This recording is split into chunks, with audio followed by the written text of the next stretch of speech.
Selamat siang semuanya, bagaimana kabarnya? Semoga semuanya berjalan dengan lancar ya. Oke, pada kesempatan kali ini, pada Hangout on Air kita kali ini, kita akan present mengenai kebijakan Google AdWords ya. Kita banyak kebijakan-kebijakan yang baru. Oke, sebelumnya kita memperkenalkan diri dulu Yosi ya. Nama saya Winston. Dan nama saya Yosi. Dan kita kerja di Google Singapore ya. Oke. Kita akan present mengenai kebijakan Google AdWords. Dan seperti biasa, kita akan bikin Hangout on Air kali ini sangat interaktif. Jadi jika teman-teman ada pertanyaan, isi aja di Q&A di bawah ini ya. Dan kita akan dengan senang hati akan menjawabnya. Dan kita juga ada feedback form ya. Tolong diisi juga feedback form agar kita tahu topik berikutnya apa yang akan kita present. Oke, jadi jangan segan-segan, isi aja pertanyaannya dan kita akan mulai webinar kali ini. Baik. Oke, Yosi. Iya. Ada 6 agenda ya. Jadi pertama adalah kebijakan AdWords yang akan kita bahas. Kemudian kita akan membahas mengenai kebijakan iklan. Ya. Jadi iklan seperti apa yang kita izinkan dan yang tidak kita izinkan. Kemudian ada 6 kebijakan yang paling sering dilanggar. Ya. Dan ada produk dan jasa yang tidak diizinkan. Dan kemudian kita akan membahas, ini yang lumayan penting adalah cara menghindari pelanggaran agar kita tidak terkena suspension atau any violation. Benar. Dan sesi terakhir adalah Q&A. Tapi kita juga ada total ada 3 Q&A ya. Di tengah. Kedua juga di tengah dan terakhir dari akhir acara. Oke, langsung aja kita mulai Yosi ya. Dan ini satu hal lagi tadi kita sudah tekankan sebelumnya adalah tolong diisi feedback form dan surveinya. Hal ini sangat berguna untuk feedback buat kita juga dan feedback topik apa yang akan kita bahas untuk kedepannya. Karena topik policy ini banyak di request karena beberapa minggu terakhir Yosi ya banyak sekali case masuk ya, mengenai pelanggaran policy. Jadi kita akan membahas mengenai policy ya kali ini. Oke. Silakan Yosi, langsung saja nih. Baik, jadi terima kasih Winston. Untuk kebijakan AdWords, saya cuma mau memberikan semacam filosofi atau prinsip di belakang kenapa kebijakan AdWords ada. Dari sudut pandang Anda para pengiklan, ini kebijakan AdWords ini diadakan karena ini akan menyangkut akun dan situs dan juga aset iklan Anda. Tapi secara general, kebijakan AdWords juga dirancang untuk membantu para pengiklan dan para pengguna mendapatkan ekosistem sebuah online advertising atau digital advertising yang aman untuk semua kalangan. Dan presentasi hari ini akan membahas beberapa poin utama yang menyangkut kebijakan yang paling sering dilanggar di Indonesia. Dan untuk kebijakan Google AdWords-nya yang secara lebih lengkap dengan terms and conditions-nya, Anda dapat mengunjungi halaman bantuannya di link tersebut. Nanti PowerPoint-nya bisa dilihat sendiri. Ya. Dan juga biasanya kalau teman-teman mau cari online, Google aja Google Support AdWords. Iya. Itu akan ada lengkap semua kebijakan. Tapi kalau misalnya terlalu panjang, misalnya terlalu rumit, kita ada di sini untuk membantu Anda dan juga ada Hangout ini untuk membahas semua poin-poin penting yang mungkin tidak sebelumnya terungkapkan dari kata-katanya. Oke, selanjutnya kebijakan Google AdWords secara legalnya dari tim Google AdWords kita membagikannya menjadi 4 area besar, yaitu konten terlarang yang menyangkut konten-konten yang tidak boleh sama sekali dipromosikan di jaringan Google, di jaringan periklanan Google AdWords. Kedua, itu menyangkut praktik terlarang, yaitu hal-hal yang tidak boleh Anda lakukan jika Anda ingin beriklan dengan kami secara jangka panjang. Ketiga, ini menyangkut tentang konten-konten yang dibatasi, yaitu konten yang dapat Anda iklankan, namun karena beberapa faktor pertimbangan kami, tim Google AdWords menyatakan bahwa ada pembatasan tertentu. Dan keempat, ini menyangkut hal yang lebih editorial dan menyangkut hal-hal teknis, yaitu menyangkut standar kualitas untuk iklan dan situs web Anda, sehingga terlihat profesional, sehingga akan membantu Anda lebih lanjut untuk mendapatkan bisnis objektif yang Anda inginkan.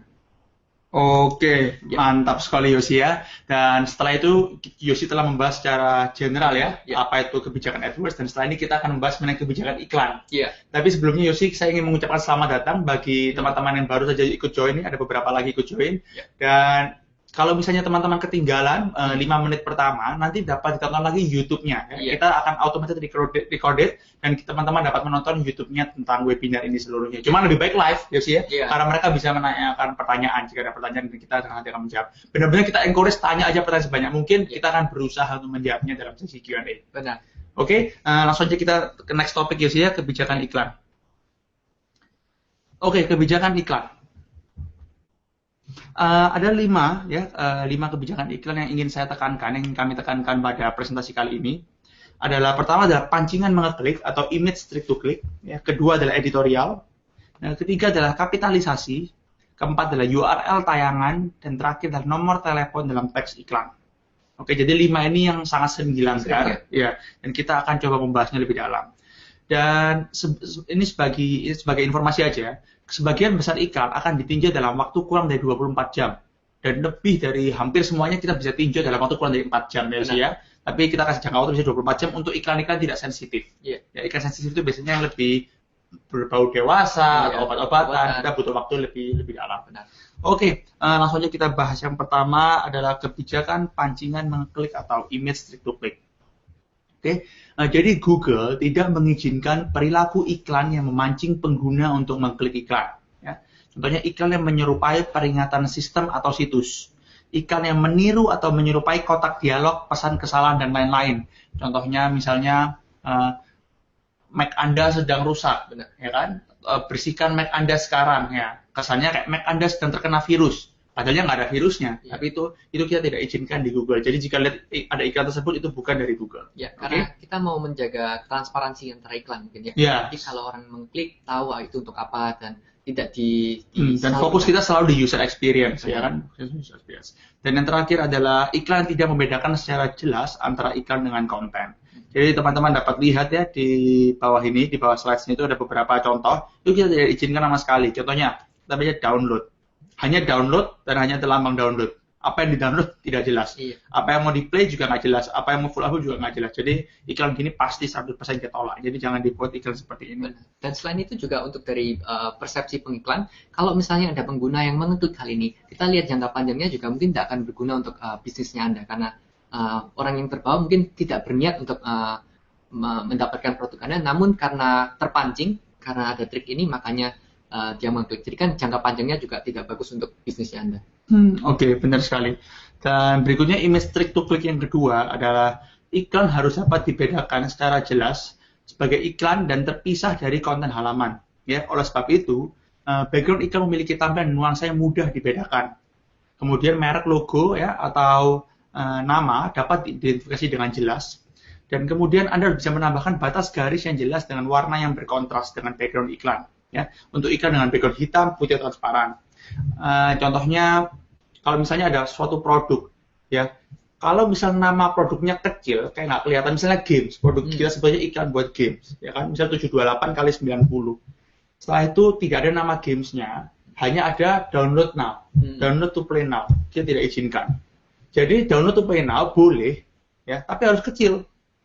Yang dominan adalah orang harus tahu dengan melihat iklan tersebut apa yang dia di-download itu apa. Nah, apa nama gamenya. Ya kan? Jadi itu yang penting. Jangan lupa kalau misalnya downloadnya kecil aja di bawah kanan atau di bawah tengah. Tetapi nama produk harus jelas. Dan apa yang bisa didapatkan dari produk itu. Kalau tidak, kita akan tolak iklannya dengan alasan image click to click. Jadi teman-teman tahu kalau terkena, gambarnya saya bagus tapi terkena image itu klik, ya penyebabnya adalah karena itu. Ya. Oke. Dan berikutnya adalah editorial. Ya, jadi Google AdWords tidak memperkenalkan iklan teks dengan tanda baca yang tidak jelas atau tidak layak. Ya, contohnya tanda seru di iklan. Ya, lebih dari satu tanda seru dalam iklan. Oke, dan tanda baca atau simbol yang berulang. Jadi tanda baca yang diterima secara internasional diperkenankan di Google. Contohnya hotel bintang 5 ya, hotel 5 berbintang itu kita izinkan. 24 kali 7 operation itu kan standar internasional, maka kita izinkan. Oke, dan ini Yosi kita ada contoh ya. Ya, kayak kuis saja ya, ada 4 pilihan iklan, mana yang menurut teman-teman boleh dan mana yang tidak boleh. Kita beri waktu sekitar 20 detik ya untuk dilihat aja. Oke.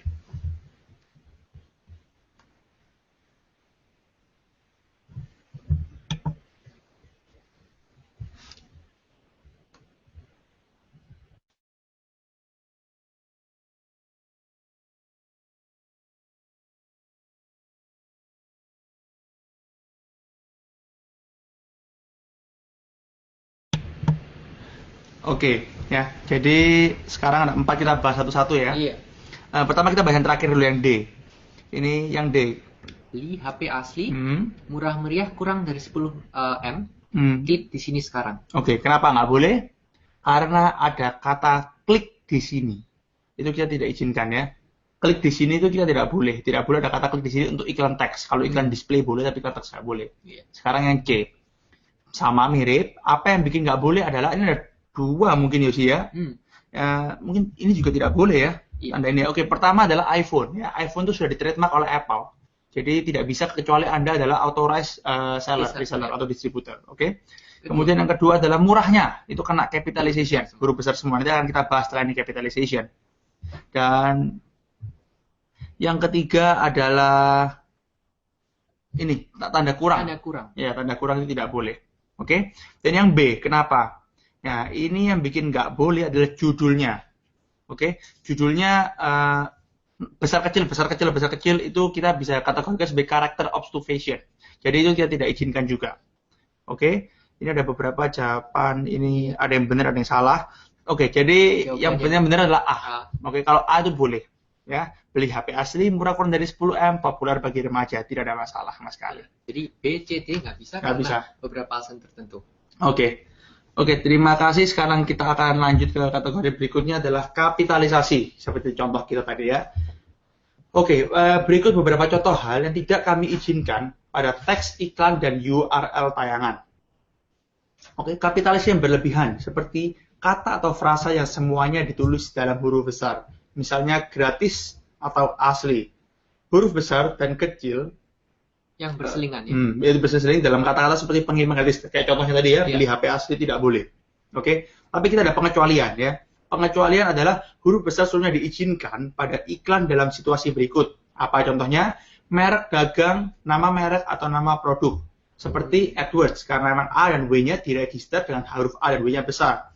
Atau misalnya singkatan seperti KTP, ASEAN, atau misalnya brand seperti Sony, ya kan? Itu kan memang huruf besar semua, memang boleh. Tapi kalau memang brandnya tidak huruf besar, ditulis huruf besar, tidak izinkan. Oke, kode kupon semua itu tidak izinkan. Ini namanya, kalau teman-teman tahu kenapa ketolak capitalization, ini penyebabnya gara-gara ini. Benar, jika ada kapitalisasi yang tidak standar. Oke, ya benar sekali. Dan berikutnya adalah URL tayangan, oke, atau display URL. Jadi display URL harus sama dengan destination URL atau URL tujuan. Ya. Jika URL tujuan adalah hpku.com/abc, ya, jadi diarahkan ke halaman tertentu, URL tayangannya harus hpku.com. Cukup hpku.com saja, hanya main domain saja. Oke, hanya main domain saja. Yang kedua adalah satu URL per grup iklan. Satu URL tayangan per grup iklan. Jadi kalau dalam satu grup iklan ada satu toko sepatu.com dan satunya lagi sepatu.blogspot.com, ini kita pasti tolak dua-duanya karena nggak boleh. Ya, jadi kalau mau buat dua situs yang berbeda, pisahlah dalam dua kampanye yang berbeda. Oke, dan yang terakhir adalah URL display maksimum 25 karakter. Benar. Oke, sekarang kita akan ke pelanggaran terakhir yang paling sering dilanggar adalah nomor telepon dalam teks iklan. Oke. Google tidak memperkenankan ya nomor telepon di teks iklan. Namun Anda dapat menambahkan nomor telepon melalui ekstensi panggilan atau call extension. Ini fitur baru kita sudah beberapa tahun terakhir ya.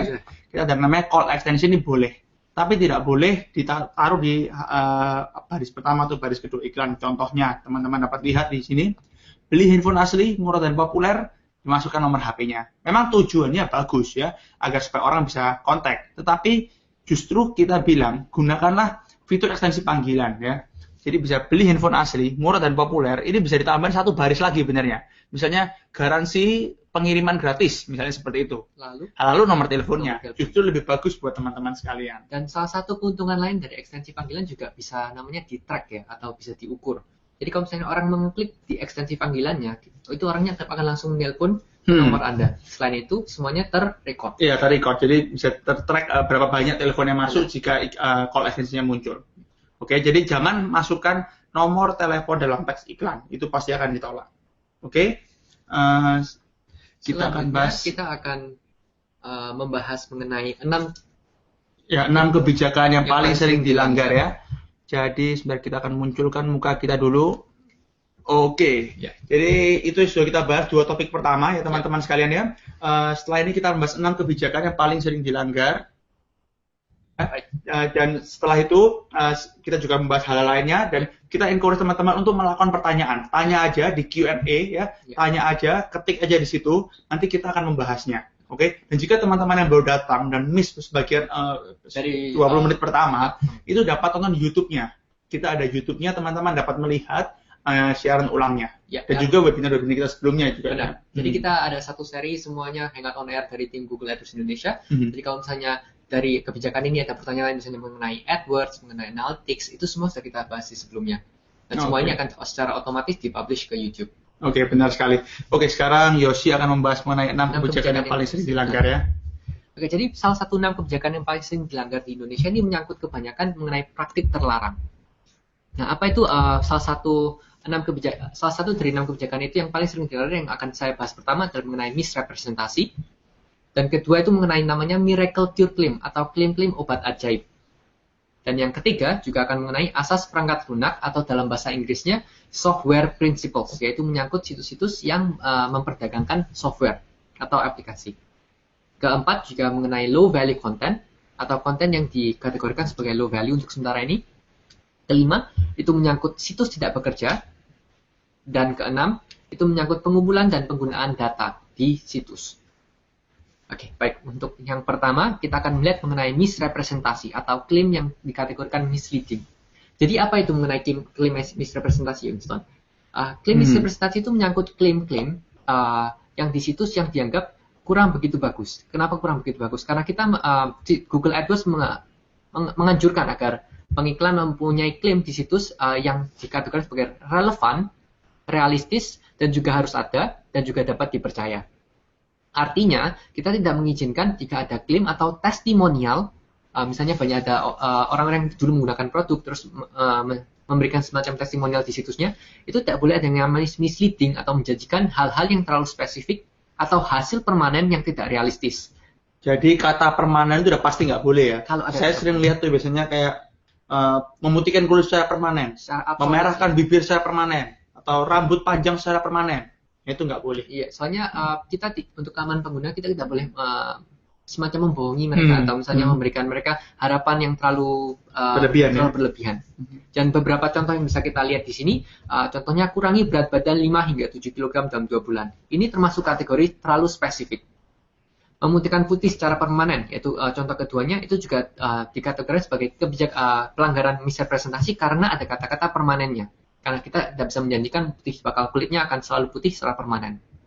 Yang contoh ketiga yaitu lebih panjang 5 cm dalam sekali pemakaian. Ini juga adalah klaim yang dikategorikan sebagai terlalu spesifik. Keempat, ini di model bisnis yang sedikit berbeda. Jika ada yang menjanjikan janji kaya 1 miliar tanpa modal dalam setahun, ini dianggap sebagai tidak realistis karena kurang dapat dipercaya. Karena tidak bisa menjanjikan agar semuanya dapat mendapatkan hasil serupa. Yang terakhir, jika ada SEO yang menjanjikan top 10, ini sama dengan pelanggaran kebijakan misrepresentasi karena janji tersebut bisa dianggap tidak realistis atau tidak terlalu dapat dipercaya. Dan untuk solusi, kami menganjurkan ada 4 hal, tapi untuk menyederhanakannya untuk para pengguna, kita menganjurkan Anda untuk menghapus klaim spesifik dan permanen di seluruh situs dan iklan. Kemudian untuk klaim-klaim atau testimonial yang umum, sebaiknya tambahkan disclaimer di setiap akhir klaim dan testimonial tersebut.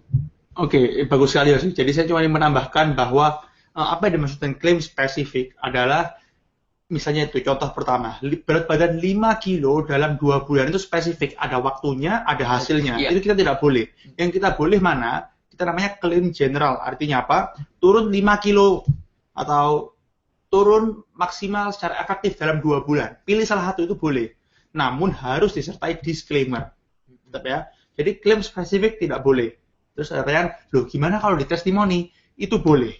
Di testimoni kalau ada orang bilang ya, misalnya Anda suka screenshot BBM atau apa, 5 kilo dalam 2 bulan boleh, tapi disertakan disclaimer. Oke? Ini penting sekali karena ini masalah paling sering dilanggar. Jadi disclaimer diletakkan jangan hanya di paling bawah, tapi peraturan kami adalah menyatakan harus satu layar dengan klaim tersebut. Jadi kalau ada misalnya manfaat produk sampai 10, habis itu yaitu disclaimer-nya di bawahnya persis. Jangan taruh di halaman lain atau di halaman apa, tidak boleh. Teman-teman dapat kalau membuat satu aja bisa pakai hover ya. Tapi kalau tidak, teman-teman dapat melakukan dapat membuat di beberapa. Misalnya dalam satu halaman di Rusia ada beberapa klaim, dapat juga dengan beberapa disclaimer. Nggak usah panjang-panjang, saya kasih contoh. Misalnya, hasil yang didapatkan oleh setiap individu berbeda-beda tergantung dari penggunaan. Ya. Informasi di atas tolong hanya digunakan sebagai referensi. Ya, ini disclaimer sangat penting. Oke. Dan itu sih yang saya mau tambahkan tadi Yosi ya. Jadi untuk merangkum, kebijakan ini menyangkut klaim-klaim yang dianggap sebagai tidak relevan, realistis, dan tidak dapat dipercaya. Dan untuk klaim yang dianggap spesifik, saran dari Winston tadi adalah jika ada klaim spesifik, kalau bisa dihapus atau diubah menjadi klaim umum.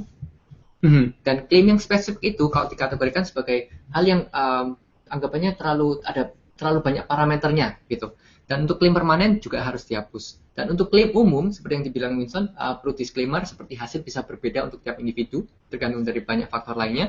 Dan disclaimer harus berada di lokasi yang berdekatan dengan klaim tersebut.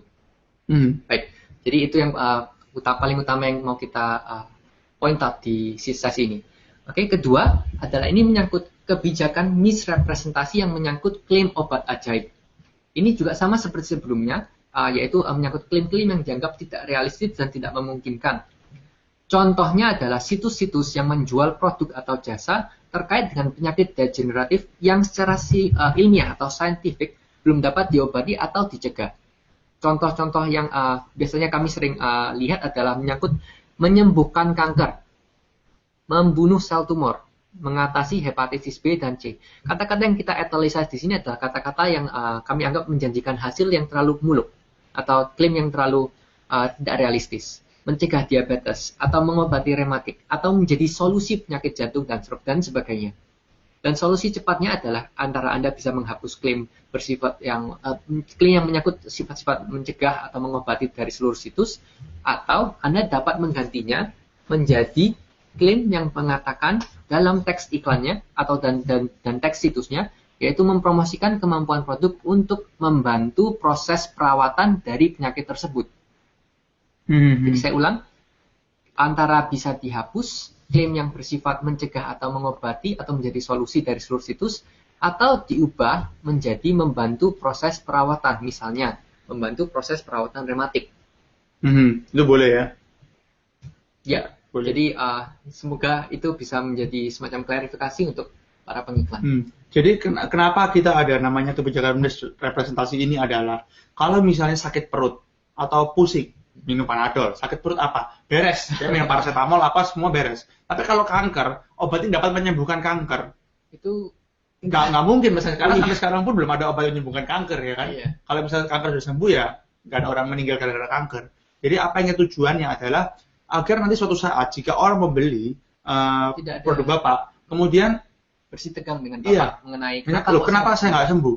Padahal klaimnya dapat menyembuhkan kanker. Nah, itu makanya kita tidak izinkan untuk penyakit-penyakit yang kita kategorikan degeneratif dan berat, ya, seperti kanker, tumor, hepatitis, sakit jantung, apalagi glukoma, asam urat, pokoknya penyakit-penyakit yang berat yang belum ditemukan pengobatannya di dunia modern, kita tidak izinkan. Jadi kita tolong kalau bisa dihapus kata mencegah dan mengobati dan diganti menjadi membantu proses perawatan. Ya, untuk kebaikan para pengguna dan juga Anda sebagai semua yang untuk Google juga, ya kan? Jadi semuanya agar kita menciptakan ekosistem yang lebih bagus. Oke, berikutnya Yosi. Berikutnya ketiga, ini menyangkut software principles atau asas-asas perangkat lunak. Jadi Google AdWords mengharuskan pengiklan untuk memenuhi persyaratan tertentu menyangkut kejelasan, transparansi, dan kontrol untuk pengguna terkait dengan software tersebut.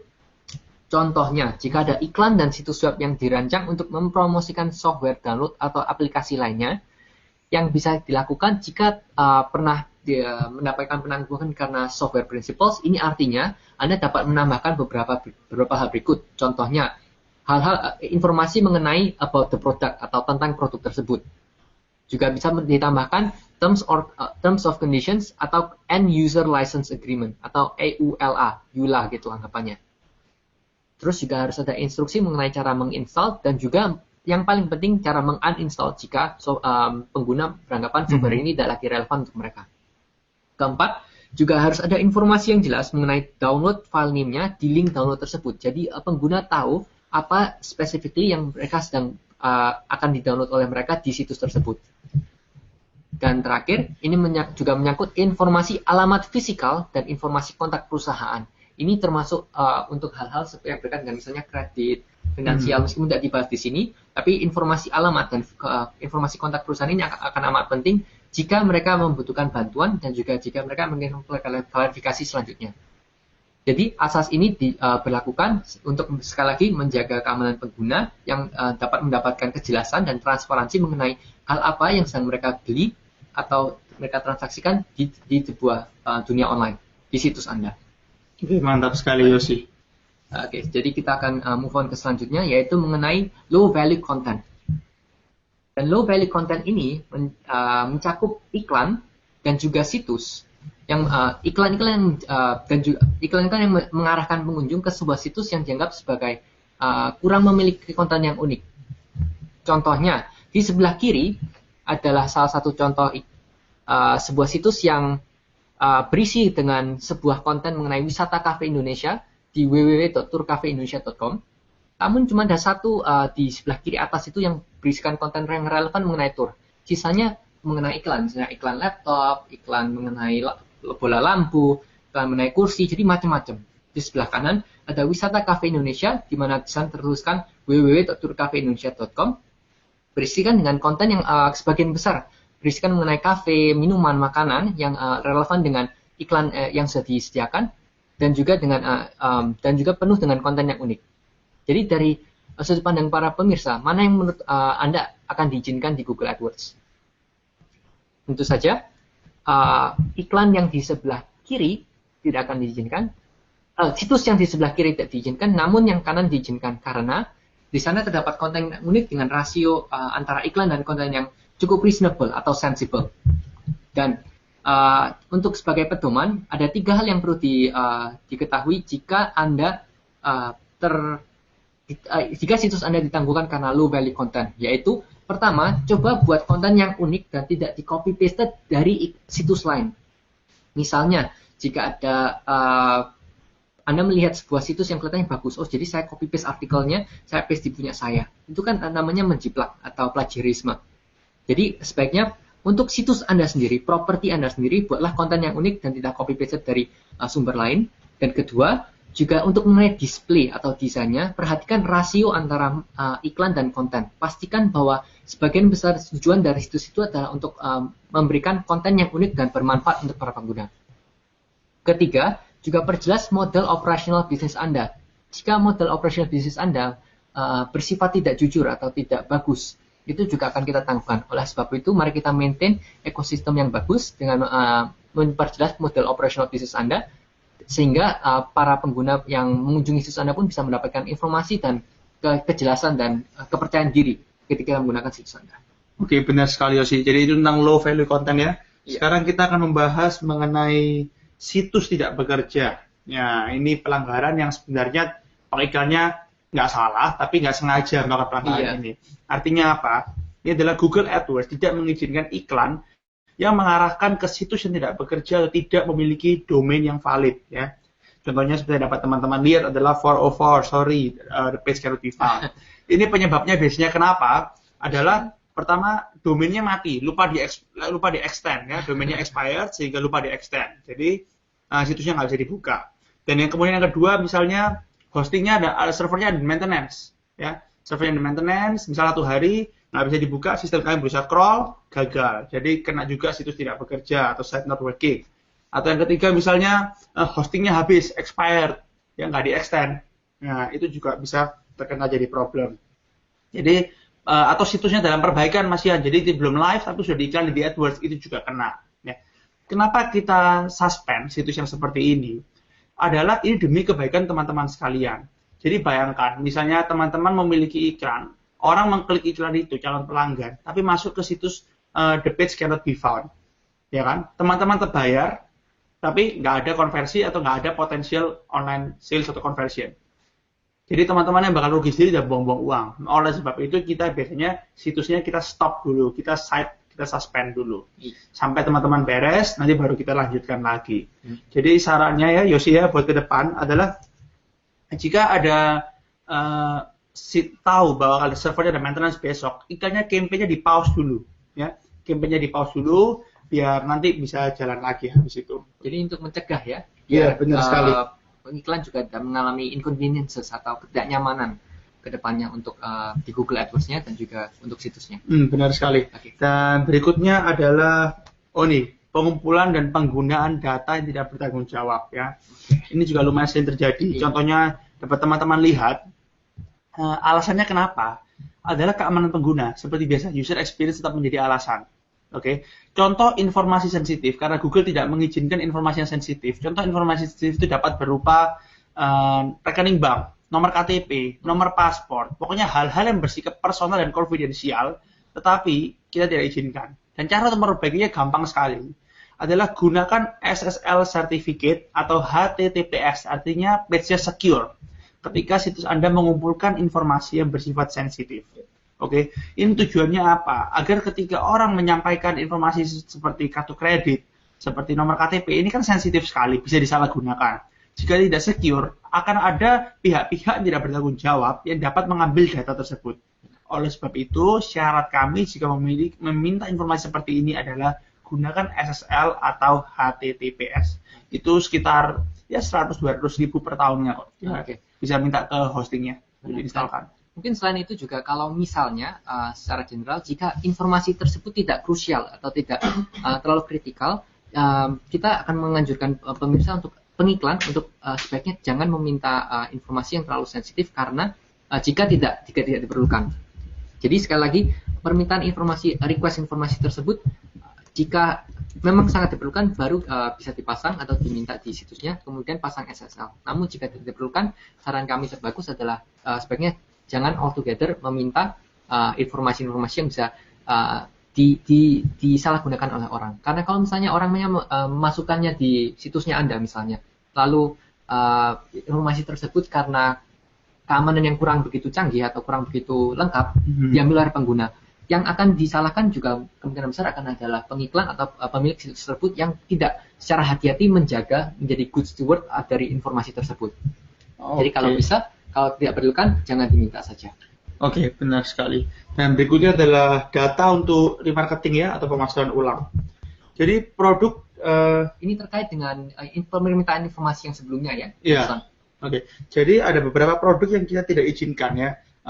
Itu produk-produk yang bersikap sensitif. Contohnya adalah yang berhubungan dengan kepercayaan, agama, politik, perjudian, obat prescription, dewasa atau adult content, kesehatan, atau kemampuan finansial dan rating kredit. Ya. Jadi untuk remarketing, kita policy-nya bakal lebih strict. Kita bakal banyak sekali produk-produk yang kita tidak izinkan demi user experience itu sendiri.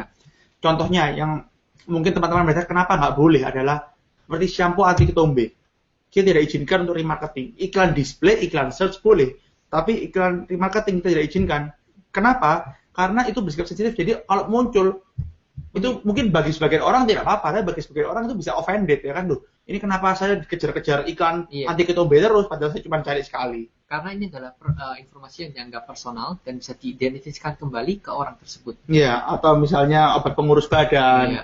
Atau misalnya rambut rontok, itu kita tidak izinkan semuanya. Dan untuk menjaga netralitas dari kami Google AdWords dan juga keamanan pengguna jika mereka sedang menge-surf di internet, kita tidak mengizinkan data-data sensitif untuk digunakan untuk remarketing. Iya, jadi kalau misalnya ada seperti itu, kalau ada data seperti itu baru digunakanlah display biasa atau search biasa. Iya.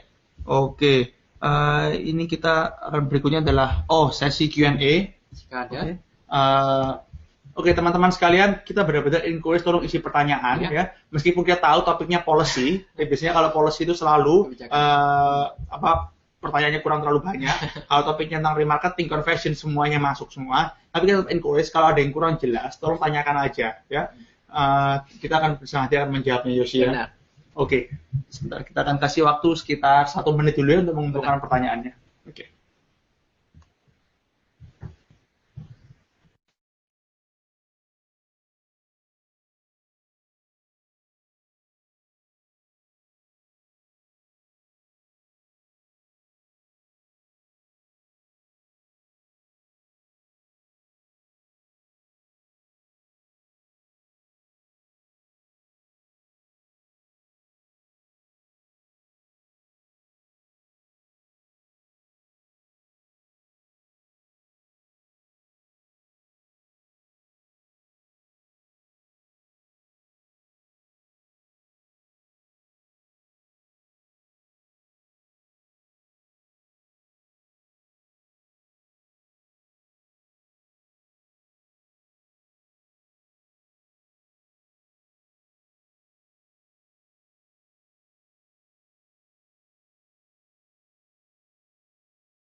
Oke, kita akan lanjut lagi. Ini ada beberapa pertanyaan.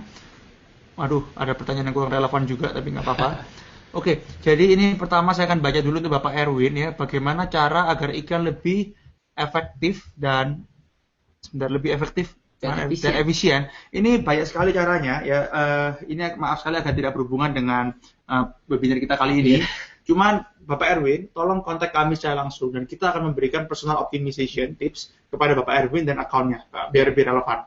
Oke, jadi kontak kami melalui Google Support, isi formnya dalam email, dalam kurang dari 24 jam kita akan kontak kembali. Benar. Oke, dan berikutnya, tolong diulangi Mas yang tentang call extension Pak Julis. Oke, jadi yang tentang call extension adalah kita tidak mengizinkan nomor telepon dalam teks iklan. Itu kita tidak izinkan. Jadi apa alternatifnya adalah dengan menggunakan call extension. Oke, call extension itu adalah seperti ini.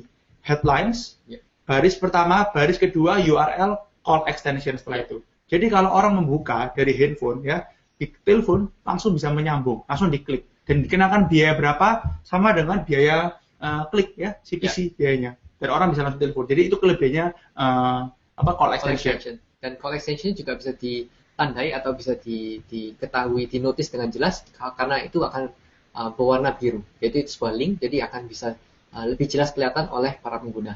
Oke, ini ada satu pertanyaan lagi, setelah itu kita lanjut. Kalau di website pada bagian profile member diharuskan untuk upload KTP, KK, apakah menggunakan KTP juga? Jawabannya iya untuk Ibu Joan.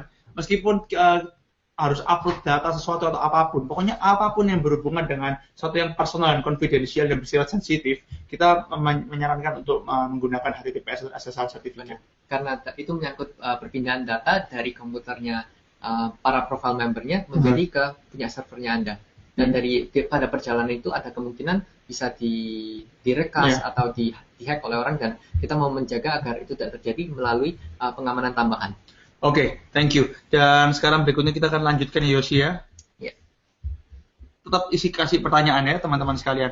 Oke, produk dan jasa yang tidak diizinkan. Benar. Dan ini menyangkut konten yang terlarang atau yang dibatasi.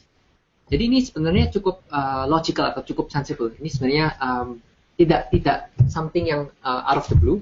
Ada beberapa konten yang tidak diizinkan untuk diperdagangkan di jaringan periklanan Google AdWords. Contohnya nomor satu adalah produk dan layanan yang dianggap berbahaya. Contohnya adalah senjata api dan komponennya, pisau berbahaya, narkoba dan sebagainya. Karena ini sekali lagi kita mau menjaga ekosistem masyarakat beyond, lebih dari cuma di online tapi juga di seluruh Indonesia. Kita mau menjaga ekosistem yang aman dan sehat untuk semua kalangan. Kedua, kita juga tidak mengizinkan barang palsu. Barang-barang yang bermerek yang dianggap terlalu murah atau misalnya jiplakan, itu juga tidak diperbolehkan. Ketiga, kita juga tidak mengizinkan konten yang dianggap tidak patut atau menyinggung. Contohnya adalah konten yang bersifat diskriminasi dan intimidasi, lalu juga konten yang bersifat berbau kebencian, kasar, dan kekerasan. Bahkan ketiga juga objek-objek yang berkaitan dengan misalnya organ hewan langka seperti ikan hiu, gajah, badak, ikan paus, kura-kura, dan serupa. Itu juga tidak diperbolehkan karena ini dianggap konten yang tidak patut atau menyinggung. Dan keempat, ini hanyalah 4 contoh yang paling sering dilanggar, yaitu juga menyangkut produk atau layanan yang memungkinkan perilaku tidak jujur. Contohnya adalah pengamatan tersembunyi. Mungkin ada salah satu orang yang berkata, kalau misalnya CCTV boleh nggak? Menurut Anda gimana, Winston? Boleh. Boleh. Itu karena pengamatan tersembunyi yang dalam definisi kami ini bukan seperti serupa. Lebih ke arah misalnya bolpen dengan kamera itu kan sudah itu terlalu melanggar privasi orang atau melanggar privasi orang-orang yang direkam. Karena hal tersebut kadang-kadang bisa salah gunakan. Terus juga B itu menyangkut dokumen-dokumen palsu. Ini alasannya cukup obvious atau cukup jelas. Ketiga, juga jasa contekan akademis yang misalnya bisa langsung copy edit. Itu juga nggak diperbolehkan diperdagangkan atau dipromosikan di Google AdWords dan sebagainya. Untuk list atau daftar lebih lengkapnya bisa dilihat sekali lagi di halaman Google Bantuan. Jadi tinggal di Google search saja konten-konten terlarang Google AdWords. Selanjutnya, ini menyangkut konten-konten yang kita batasi. Dan ini diperbolehkan namun dalam kondisi tertentu. Dan salah satu 7 contoh yang bisa kita bahas hari ini adalah mengenai konten dewasa. Kedua juga mengenai tembakau dan rokok atau rokok elektronik. Untuk tembakau dan rokok ini akan dibatasi. Dan untuk ketiga ini yang paling sering juga, produk farmasi dan suplemen. Contohnya Viagra. Dan ada halaman berikut untuk khusus para pemirsa yang pengiklan yang mau tahu lebih lanjut mengenai bagaimana cara mempromosikan farmasi dan suplemen, terletak di link tersebut. Nanti akan bisa diklik di dalam slides yang akan kita bagikan pada akhir dari Hangout ini. Dan terutama ini paling penting, jika Anda kurang yakin apakah mau menambahkan farmasi atau suplemen ini ke dalam situs Anda, cek dulu status suplemen dan obat farmasi tersebut di www.legitscript.com.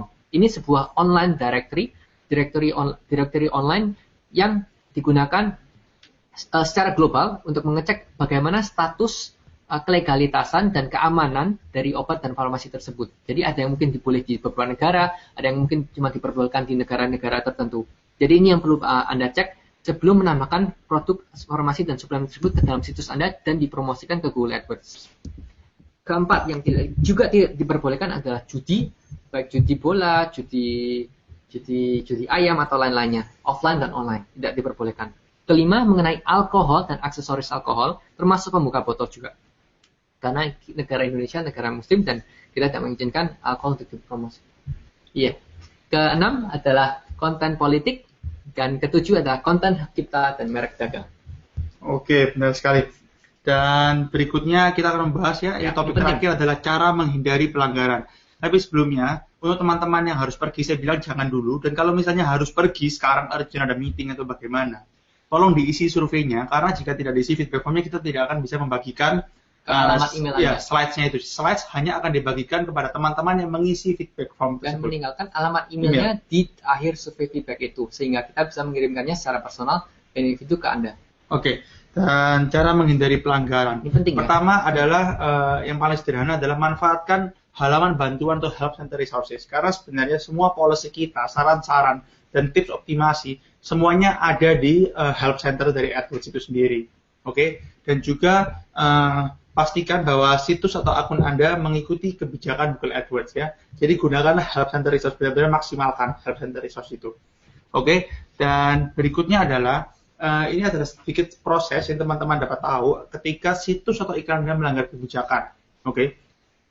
Jadi pertama, iklan atau situs ditolak. Apa yang Anda lakukan adalah hubungi kami segera.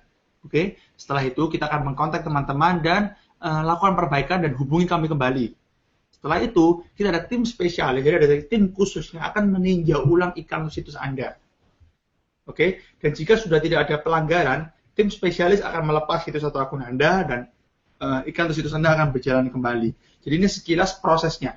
Jadi apapun yang harus teman lakukan adalah hubungi kami segera. Dan hal yang perlu diingat ketika menghubungi tim kami adalah jangan lupa masukkan ID atau akun ya. Dan jika teman-teman MCC atau PKS masukkan ID anak akunnya. Oke. Kemudian adalah situs yang dimaksud. Ya, misalnya teman-teman ada banyak situs ya. Dan kemudian adalah nama dan nomor telepon. Dan terakhir adalah jelaskan masalah yang Anda hadapi. Ya. Dan jika teman-teman prefer untuk kita telepon, tulislah prefer phone. Jangan tulis prefer email, karena prefer email kita nggak bisa telepon. Yeah. Oke, jadi prefer phone atau prefer ide. Yeah. Dan jika bisa, sebelum Anda menghubungi kami, juga lihat dulu sebelumnya. Dicek dan dicek melalui halaman bantuan, dan juga lewat Hangout ini, kira-kira apa yang salah dari situs saya atau iklan saya, lalu lakukan perbaikan sebelumnya. Lalu misalnya kurang jelas, kirimkan email atau form ke kami atau lewat chat atau lewat phone, nanti bisa kami pandu lebih lanjut. Tapi jika Anda dapat mengetahui perbaikan yang perlu dilakukan sebelumnya, Anda dapat melakukan itu secara proaktif sehingga iklan atau situs Anda dapat dijalankan dengan lebih cepat. Diaktifkan kembali. Dan ini kira-kira waktunya jika situs Anda situs Anda ditangguhkan, ya situs akan ditinjau bila pengiklan sudah melakukan perubahan pada situs. Dan teman-teman perlu ingat bahwa penghapusan situs tidak akan melepas situs tersebut dari penangguhan. Dan kemudian yang kedua adalah jika akun Anda ditangguhkan, ini suspension account, peninjauan level akun akan dilakukan bila semua pelanggaran telah diselesaikan. Dan biasanya akun suspension kita ada tim khusus dan biasanya hanya email only, ya. Iya. Oke, dan waktunya kira-kira seperti itu. Pengiklan dengan tim kami makan waktu sekitar 1 hari untuk kita mengkontak kembali, dan tim kami dan tim spesialis sampai ke pengiklan kembali 3 hari. Jadi total sekitar 4 hari ya. Benar. Oke. Jadi sekali lagi, jika Anda kurang jelas atau untuk menghindari adanya penangguhan dari level akun, sebaiknya Anda melakukan langkah proaktif untuk mencegahnya. Oke, dan berikutnya ada link-link yang relevan ya untuk meminta peninjauan situs atau memberikan feedback kepada tim kami. Iya. Oke, dan selanjutnya Yosi, kita akan ada sesi Q&A yang terakhir ya.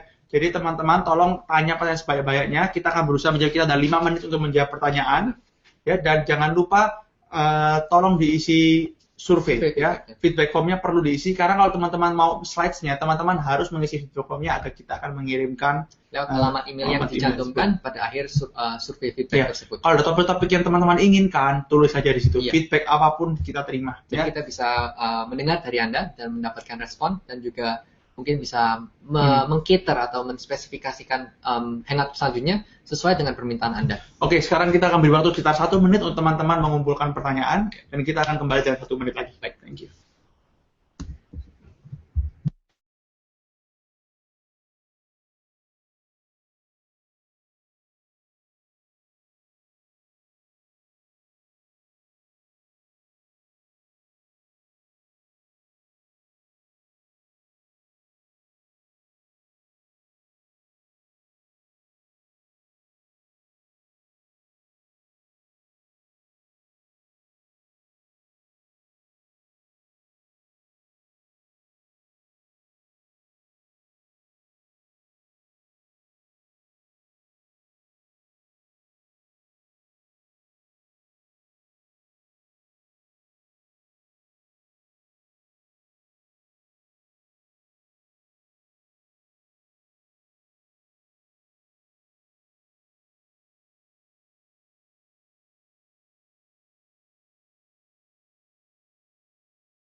Baik, jadi selamat datang kembali para pemirsa. Untuk sebentar, mari kita lihat pertanyaan-pertanyaannya. Oke, baik. Jadi oleh Bapak Dila ini bertanya, jika PIN BB boleh atau tidak untuk di iklan teksnya? Jawaban singkatnya iya, diperbolehkan untuk sementara ini untuk PIN BB. Jadi PIN BB, WhatsApp semua masih kita bolehkan ya. Tapi WhatsApp itu biasanya pakai nomor telepon, jadi kita pasti kena juga. Jadi PIN BB aja. PIN BB saja kalau boleh, tidak apa-apa. Oke. Lalu selanjutnya berikutnya ada pertanyaan dari Ibu Joan mengenai kalau kita membuat ads dengan kata dewasa, lalu ads saya disapprove, apa kata dewasa salah satu konten terlarang? Jawabannya bisa kita bilang iya, sebagian besar. Kenapa?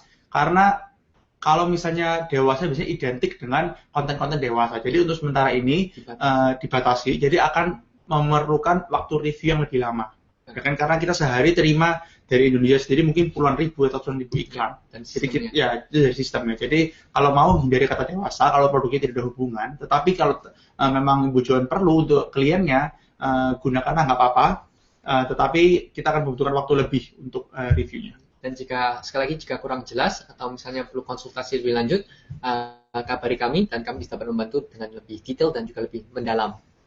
Tadi juga ada dari Pak Bernardus, saya telat lihat webinarnya, apakah ada siaran ulang di YouTube? Iya benar, kita ada siaran ulang di YouTube. Setelah ini Pak Bernardus dapat search di YouTube atau kita ada linknya juga. Pak Bernardus juga dapat melihat siaran ulangnya dari awal. Benar. Dan juga benar-benar tolong jangan lupa isi feedback form, karena itu satu-satunya cara agar kita dapat mengirimkan slides-nya. Slides atau PowerPoint slides deck-nya kepada Anda pada akhirnya. Tinggalkan alamat email Anda. Ini satu lagi Pak Rehan, kalau airsoft gun termasuk produk yang berbahaya? Jawabannya iya.